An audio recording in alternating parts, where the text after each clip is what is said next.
La particularité de l'ange Jibril. Parler de l'ange Gabriel revient à parler d'un des miracles de Dieu. L'histoire sainte a retenu son nom car il a joué un rôle prépondérant aussi bien dans le monde haïb ou invisible que dans le monde shahada ou visible. Nombreux sont ceux qui ont entendu parler de l'ange Jibril et de sa relation particulière avec le prophète de l'islam, Mohammed, paix et salut sur lui. Mais peu sont informés de sa haqiqa, c'est-à-dire la réalité de sa création. En effet, l'ange Jibril a été façonné d'une manière différente des autres anges. Les anges ont été créés à partir d'étincelles provenant d'une lumière originelle dont la source principale sont les noms avec lesquels Dieu a créé les êtres inanimés, les animaux, les êtres humains et les djinns. C'est pour cette raison qu'il existe plusieurs catégories d'anges constituées d'une de ces substances lumineuses. Nous remarquons ainsi qu'il existe des anges qui ont été créés avec 7 noms de Dieu, d'autres avec 10, et d'autres regroupent en eux 14 noms d'Allah. Cette limite ne peut être dépassée.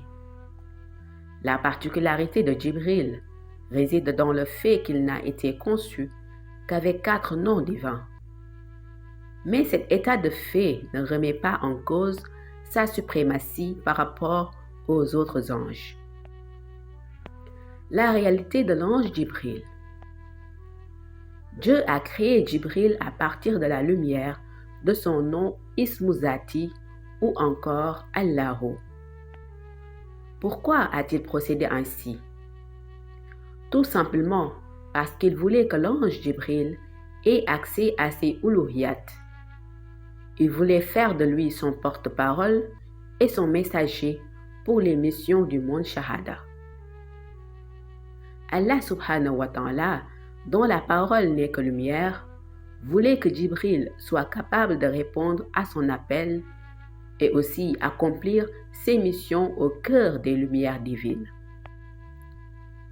Jibril possède un total de 60 666 ailes. Dieu lui épingla d'abord chacune des 60 000 premières ailes avec le nom Bismillahi. Ensuite, il prit 600 ailes et les lui posa avec Ar-Rahmani. Et enfin, il travailla les 66 ailes restantes avec le Ar-Rahim.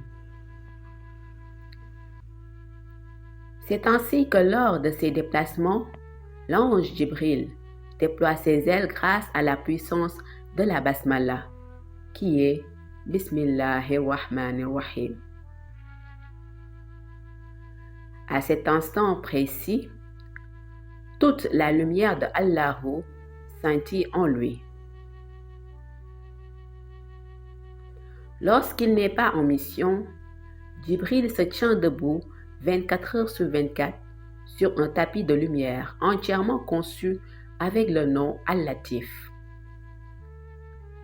La porte se trouvant en face de lui et qu'il franchit lors de ses sorties est façonnée avec le nom Al-Haqq.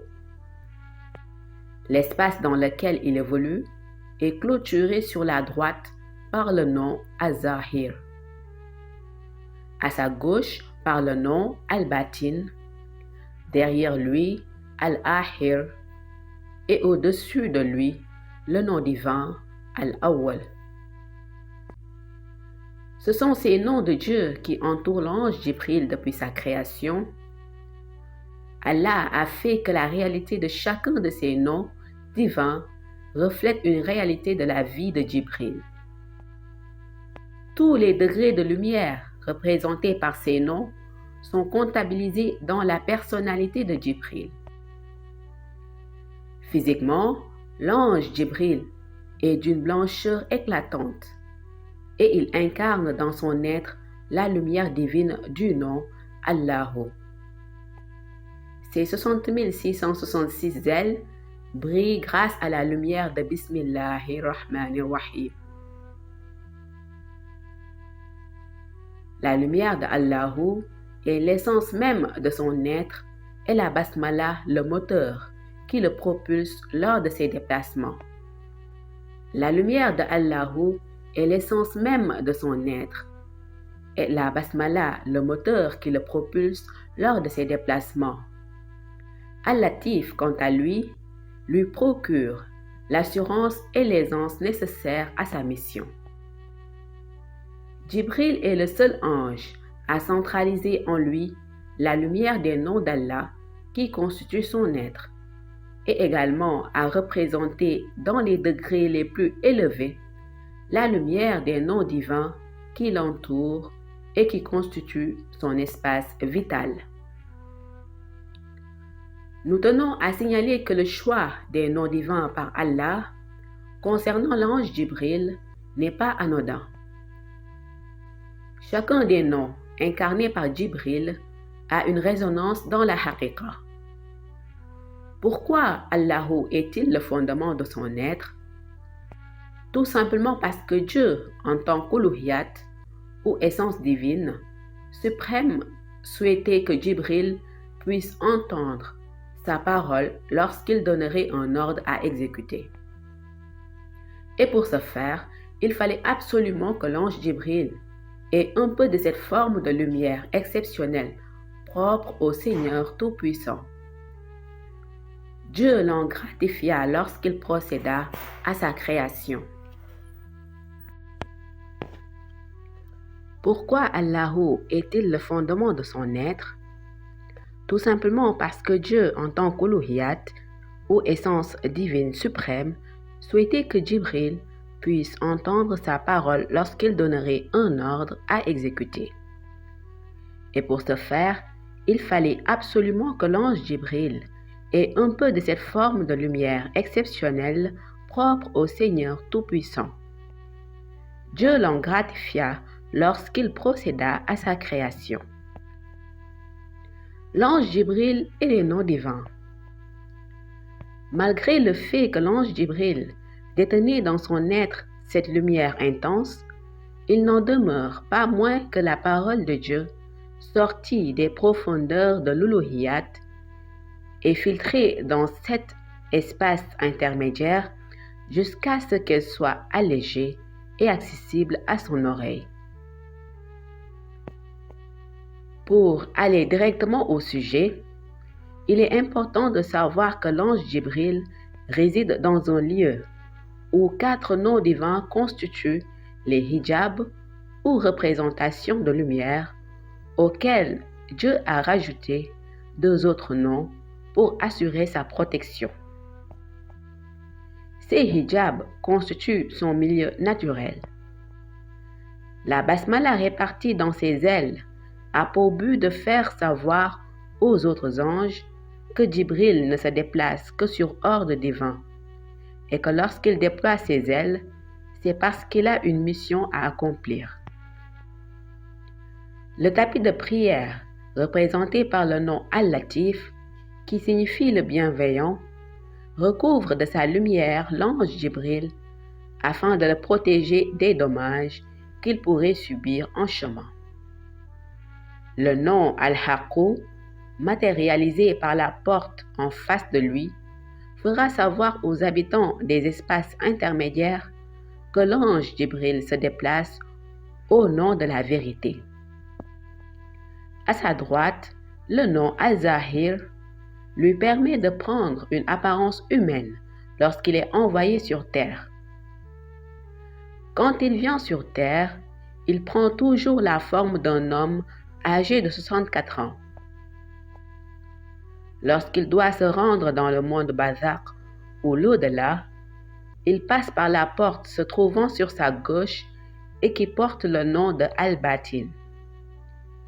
Là aussi, son apparence change, sa forme diminue de telle sorte qu'il puisse accomplir sa mission sans pour autant déranger ou blesser les morts qui reposent dans cet endroit. Chaque fois qu'il y va, c'est pour amener un quelconque réconfort. Le nom Al-Awwal, qui surplombe sa tête, dont la lumière est semblable à un parasol, lui permet de répondre à l'appel de Dieu, qui se manifeste par une résonance très forte au-dessus de lui. Il ne peut entendre distinctement la parole divine que lorsqu'il fait passer sa tête à travers ce parasol de lumière. La porte Al-Ahir, qui se trouve derrière lui, n'a encore jamais été utilisée. Elle servira lors de sa dernière mission sur terre. Il viendra trouver le prophète Isa ibn Maryam pour les dernières recommandations au moment de la mort de l'imam Mahdi, et il ne reviendra plus sur terre. Organisation de la vie de Djibril. Si l'on considère notre espace-temps de 24 heures, nous pouvons dire que le matin, il débute son zikr 6 heures du matin à minuit. Il reprend aussitôt de minuit à 6 heures du matin. Aucun répit ne lui est accordé sauf bien sûr s'il a une mission à accomplir. Les premières heures du zikr, c'est-à-dire de 6 heures à minuit, sont consacrées à la récitation de la Fatihatul Kitab et les lumières des différentes portes qui l'encerclent, tournoient autour de lui et forment une sorte de tourbillon. Il se tient debout sans bouger pour ce zikr. À minuit, il se prosterne sur le tapis de lumière, les ailes déposées sur le sol, et commence à réciter la sourate Ikhlas sans s'arrêter jusqu'à 6 heures du matin. La disposition des portes qui entourent l'emplacement de l'ange Gabriel, le zikr de la sourate Al-Fatiha en position debout, le zikr de la sourate Al-Ikhlas en étant prosterné, le déploiement de ses ailes avec la basmala, le sentiment de son être grâce au nom Allahu font que l'ange Djibril est au cœur du discours divin. L'ange Gabriel entend tout. Il entend les prophètes s'exprimer et aussi les autres anges faire leur zikr. Ainsi s'expliquent les réalités de l'ange Djibril qui se présente comme tel dans la haqiqa.